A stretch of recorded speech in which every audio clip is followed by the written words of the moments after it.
Hey there, Captains. So, before we get into this excellent Law versus Doffy matchup, I do want to mention that towards the end of the match, there is a bit of a misplay that happens that Blackbeard and I discuss. And honestly, it opened up a really good dialogue about, some of the hazards of competitive play, online tournaments, and webcam matches in general. So, my recommendation would be to, stay and watch the match, but also stay till the end where you get to hear a little bit of our insight in regards to that.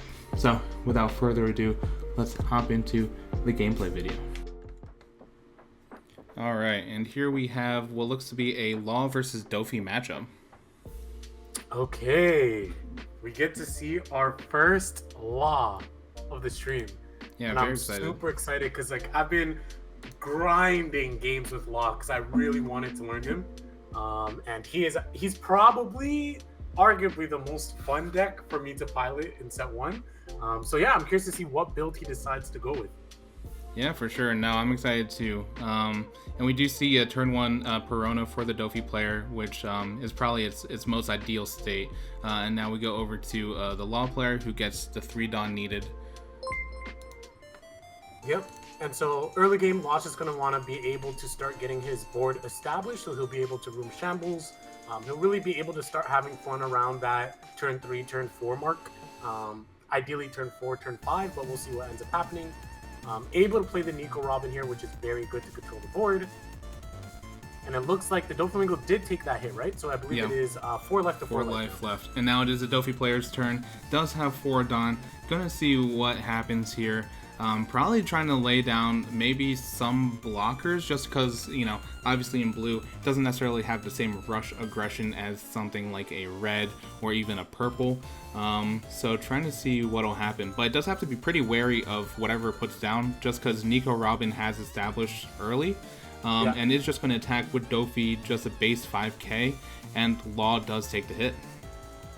Yeah, and the thing about Law, surprisingly, right, he only has 4 life, but at least from my testing, taking hits early, like getting down to 2 life, is actually pretty good because you're able to get more cards into your hand, so that way you can play your low-cost units and be able to get that room shambles going. But looks like the Nico Ramen is going to get bounced back from that Marshall D Teach. I'm going to tap 3 Dawn. We'll see if he decides to just play You're going to bring again, it back out? Some lower bodies, yeah. I am curious, because, how many Marshall D teaches can Doffy have in hand right now, right? Right. And so, interesting. Yeah, so I think that this is good because it's going to be able to rest. We'll be able to swing into it. And again, as Law, you don't mind playing Ezo or Brook or any of those counters because you just bring it back up the hand for free, right? That's true. Yeah, any sort of on-play ability that Red or Green has just becomes repeatable and abusable by the Law Shambles. And does, relatively fill up the board with 4 characters, very low-cost characters. Going to a Doffy player now. New turn. New Dawn. And is going to attach 2 onto Doffy, due to 1 to bring out a... Oh, it revealed a Jinbei who is not a, what's it called? 7 Warlords.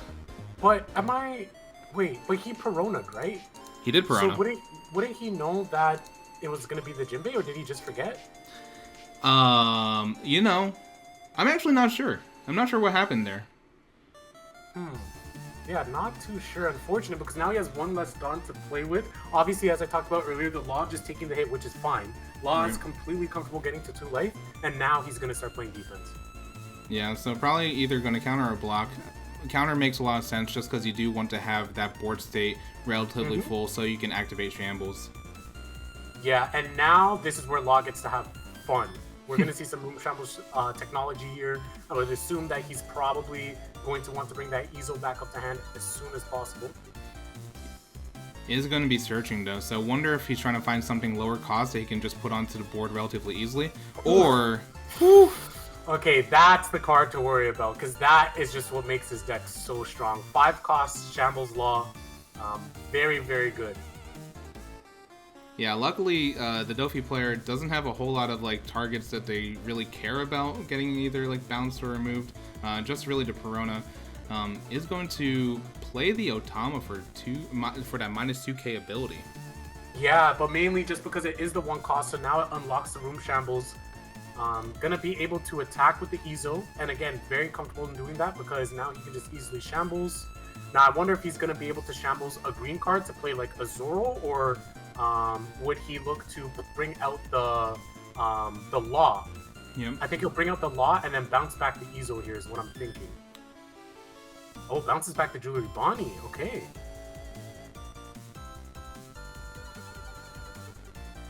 Ooh, nice. Ooh. And then gets a Nico Robin on board. Yeah, this is looking very dangerous That's now. efficiency right there. Yeah.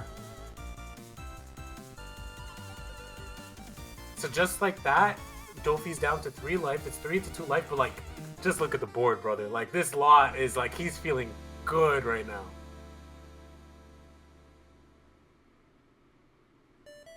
Yeah, the Doffy player is in a really tough spot right now. Just because really in terms of like potentially board clearing, you only have the Ezo available to attack. Is going to rest what looks to be 3 Dawn for the Jinbei. Bouncing Nico Robin back to the bottom of the deck, so that's pretty nice. Yeah, at least able to get 1 out. Like you mentioned, obviously you could attack Ezo. But we also know that he has 1 cost cards in hand, so it's not the worst because he's still gonna have Shambles live next turn. Yeah. Right now, yeah. Sorry, go ahead. I was gonna say I think Doffy needs to lay down some defense right here because yes, it's gonna get real bad real quick. I think knocking out the Ezo probably important, and obviously Beige and Chopper are not going to be attackers. But looks like he is going to attack with Doffy, activate the ability, brings out Bartholomew Kuma, and then that's swinging into the Ezo does die. Yeah. Yep. And puts down the 1 cost Law blocker, adding a little bit of defense, and passes turn. Yep, so Law here gonna be able to refresh now. Again, having a ton of Dawn. We know that he has some 1 cost cards in hand. Looks like he just drew the Jewelry Bonnie as well, so definitely gonna be able to room Shambles here. Now, I wonder if, because a bunch of people have different takes on Law builds, I wonder if he plays 8 cost Kid. I know a lot of people have been playing that in their Law. Some people play more aggressive. They play like the Rush Luffy. So it looks like he's going to attack with his blocker Law here.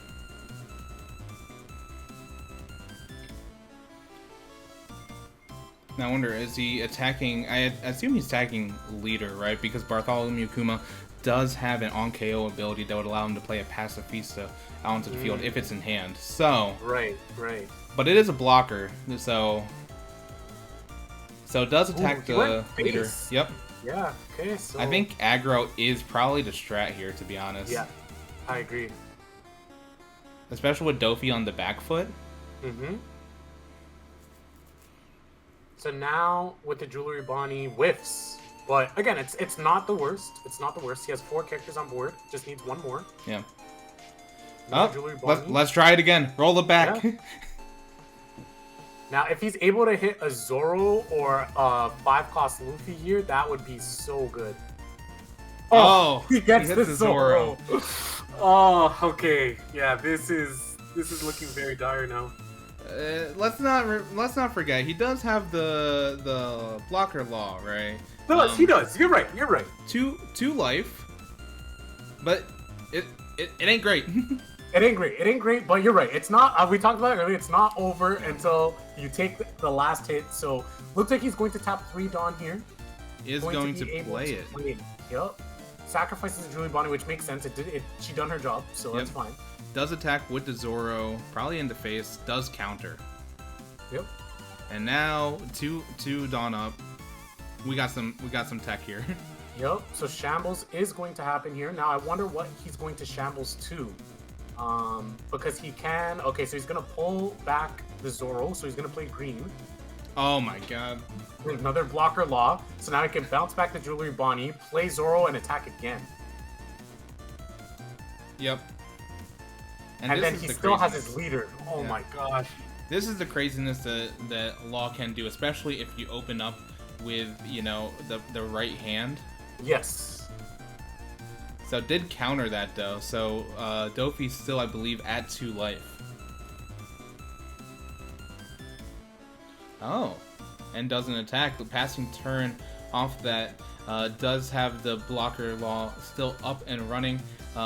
So Doffy now draws the card and has to, provide some answers. Does have 2 blockers here, which is pretty nice. Yep. Will play the Mihawk. Okay, I think that's right. Like he has to get something big on the board at this point, right? So yeah, for sure. No, I think that's a great move. And it does, get rid of Blocker Law, who, as we can see, is a menace. Yeah. And then it's just going to swing 6k into either Leader or Blocker Law, right? Mm-hmm. I think either one of them is a good attack. But it is Leader, and the Law player does take the life, leaving him with 1. But his pass turn after that. Yeah, and I think he's comfortable doing that because, again, he has 3 blockers on board. He's not really in a big threat of being lethal here. And who knows? We don't know what he has in his hand. Maybe he thinks he could potentially win this turn. Yeah. But he's going to tap 1 for Nami. Nami's going to search here. Yeah, Doffy does have 4 cards in hand, so potentially some counters. Yeah. That's true. And then Law takes Brook.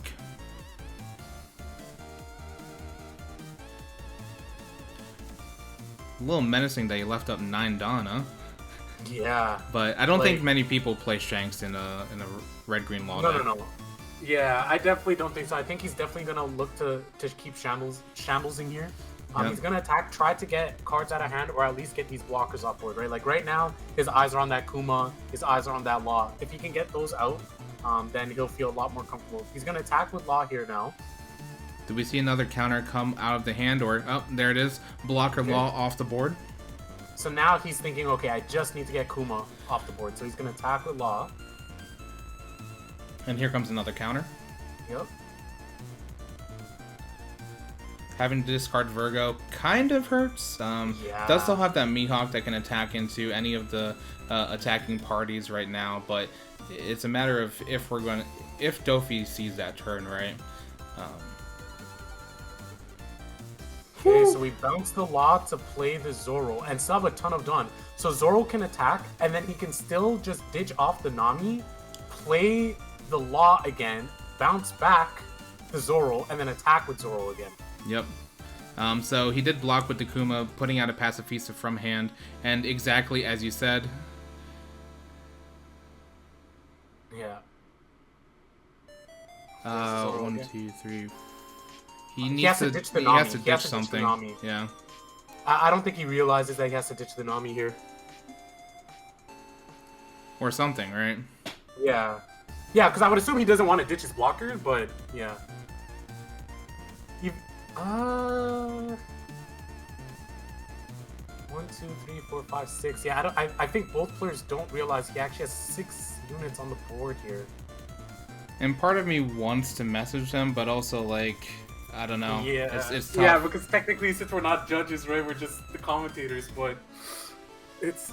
I think the problem is he put the Law over top of his Zoro, so he might not be accounting for it. Yeah. I'm hoping that if the Doffy player attacks, I think they'll realize it. Because right now it is... Okay, here we go. We solved it. Yeah. The Bonnie is gone, and I think the math still checks out because none of those were really attackers. Well... So, again, as we always say, like, things aren't done with malicious intent, right? Like, I'm sure it's just a mistake. Yeah, for sure. Happen, and I think the thing is, too, is, like, the responsibility of the board state also is in both players' hands. Correct. And if you notice a problem in, like, an official webcam tournament, right, be sure to call over a judge, you know? Yeah, for sure. So, while all that was happening, you did make a very, very good point about the Pacifista being about the Kuma being KO'd and bring out a Pacifista, which did indeed happen, which is good because now he's able to have another attacker on board here, which he did attach Dawn to and swung with. And so now, I guess he's just thinking how he wants to navigate this scenario because, again, okay, so he just decides to block with the Capone Gang Beige, so now it's just the 2 Zoros along with the Blocker Law on board here. Trafalgar Law comes out, so he's able to have the blocker, attaches 1 to the Mihawk, so he's 10k now. and guarantees that the Zoro dies. Alright, and does have the blocker out, so it does have one blocker available. Switches over to the Law, who does still have 10, but only 2 characters on board now. Yeah, and right now, Doflamingo's feeling really good. Being able to get that Pacifista out really changes the tides of the game. Because now I'm assuming that the Law player isn't playing Rush Luffy. And I believe Doflamingo still has 2 life left, right? I think that's... Yeah, Doffy still has 2 life. Yeah, so I think that Doflamingo's actually in a feeling really good right now, and especially because once Law doesn't have a full board, you feel like you can actually play the game. But let's see what happens. He decides to take a hit. Law's going to swing into. Blocks with Law, okay.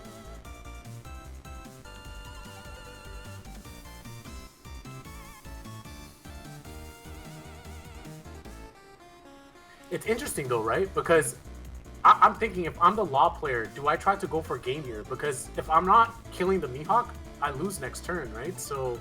Right. Unless he puts down a ton of blockers. True. Good point. Oh, and you might have made the right call. I think it's coming. There's the chopper. Yeah, I wonder if he's trying to... Does he... Oh, he has a... He has a Luffy. Luffy. No blockers, okay. So does just take it. I wonder if he's trying to find a way to... Well, he has no more Dawn available, right? Yeah, so I'm assuming he has a decent amount of 2K counters. So we know he has at least 1 Otama because he shambles that. The Izo did that earlier, so we know he has at least 1 2K counter, and then he has 1 blocker on board. So yeah, it's gonna be on the Doflamingo player's side to do the math and see if he can successfully secure lethal here, because Law only has 3 cards in hand. So let's see if he definitely can do it, right? He has Leader Attack, he has Pacifista, and he has Gekko Moria. Do you think he tries to blindly Doffy ability here to maybe bounce the blocker? Wouldn't. But okay. Yeah. Save the Dawn for something else more useful. Yeah, because that 1K could be the difference between your attack being successful and not successful, right? True. So is going to swing with a 9K Pacifista into Law? Yeah, he's gonna do it into leader. So now, like, he has to use the chopper to block here, right? Or else he's gonna have to discard 2 from hand. Yeah. And then if that's the case, then I think that the Doflamingo player could just win this turn. Which is a kind of wild turn of events. And he still has Mihawk, which is a 9K, right? Yeah, exactly. And Gekko Moria, and can power up Jinbei as well. There's a lot of attack happening. Yeah. It's right now, it's that point in the game where, like, if Law can live this turn, he wins. If he if not, he just loses this turn, right? So gets the block out. So now he needs to successfully stop this attack. If he doesn't have the counters, he loses, and he that is GG's. The Doflamingo player comes back from the ashes to take the W. Blue deck equals best deck. Another win for Doflamingo. All right. So yeah, I mean, just to kind of talk it through, right? Yeah, so chat pointed it out, and I think it does, make a difference, right? That he could not, the Law player couldn't actually discard Jewelry Bonnie because it came out, essentially, like, the math turned out that Nami had to be sacrificed, right? Which means that on board it was Beige, Chopper, 2 Zoros, and a Law. That means one of those things had to have been discarded in order to play Jewelry Bonnie. Which means that he wouldn't, the Doffy player wouldn't have needed to attack one of the Zoros to get it off the board. Or one of the blockers wouldn't be available, most likely. So that is. I mean, it did turn out where he still battled through it, which it would suck to lose to that. But I'm happy that it still ended up in a win for him. But yeah, it's tough when those type of situations come up, right? Yeah, for sure. And I do think that is one of the difficulties of online regionals, and one of the biggest critiques, come from Digimon. That was one of the things that we were concerned about. It wasn't necessarily people would pull Shanks from the side of the desk, right? Which is still a possibility if you're good at sleight of hand. But it's kind of those misremembering things, and then also with webcam, right? It's just on a screen, you're thinking about your own stuff. You're maybe not even thinking about what your opponent's board looks like, and so you're not really seeing some of those things. Um, And so, like I said, I don't think there was anything malicious about it, but it's one of those things that if you go into an official tournament, right, like the not necessarily Treasure Cup because that's in person, but online regionals were just announced for One Piece. That's something that you're going to have to be on the lookout for. Luckily, there is like a whole usually team of judges that if you notice something, please call a judge. But first, you do have to be able to notice those things. Yeah, you brought up the good point, right? It's a responsibility of both players, right? Like both, if the person doing it, obviously with no malicious intent, didn't realize it, the opponent should have also realized it, right? So, it is what it is. But with that being said, still a good match overall. Yeah, no, I think Doffy really pulled that from the brink. I mean, I think it was really like one of those boxing matches, really, where they're just throwing haymakers at each other, losing gas. But yeah, it was quite the fight. Yeah, and so I'm interested to see what the standings are going to be looking like in terms of who's undefeated at this point. Obviously, we know that one of them will be Doflamingo. And I guess as we go through the next couple rounds, because this was round 3, so I believe we still have 2 more rounds to go through, right? Yeah, and there is a pretty good match happening in Skirmish too, if you wanted to check it out. Yeah, let's go ahead and do it.